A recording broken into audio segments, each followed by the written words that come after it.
శ్రీమణి కవన సమీరానికి మనసారా స్వాగతం పలుకుతూ ఈనాటి నా కవిత పితృదినోత్సవం సందర్భంగా.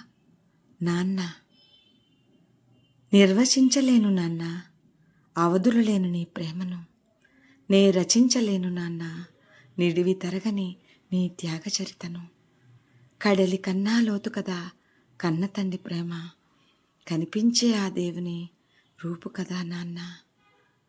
అనురాగాన్ని వ్యక్తపరచడం చేత కానీ వెర్రిబాగుల వ్యక్తి నాన్న. మన మనసులో నిక్షిప్తమైన ధైర్యం అనే శక్తి, మనిషి కోసం ఆ భగవంతుడు దిగి రాలేక ఇదిగో మీ నాన్నంటూ చేవ్రాలు చేసి మరి ఇలకు పంపినాడంట. అందుకేనేమో గుండెల్లో కాసింత గుబులైతే గుప్పున గుర్తొస్తాడు.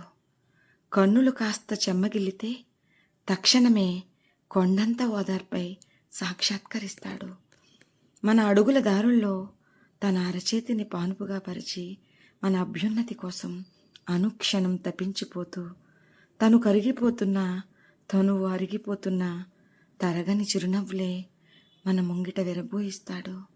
నాన్న, నీ భుజముల పల్లకిపై ఊరేగినప్పుడే ఈ లోకం నాకు మొట్టమొదటిగా పరిచయమైంది.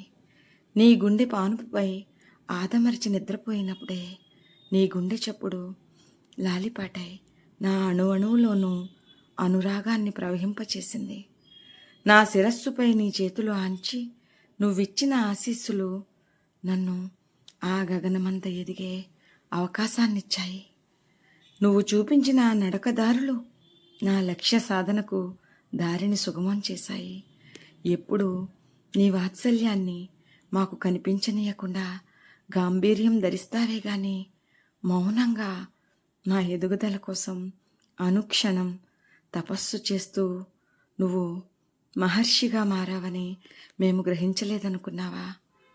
నాన్న, నువ్వు మాత్రం మా ప్రాణం కన్నా మిన్న. మా హృదయంలో నీ స్థానం ఆకాశమంతా. నాన్నకు ప్రేమతో, శ్రీమణి.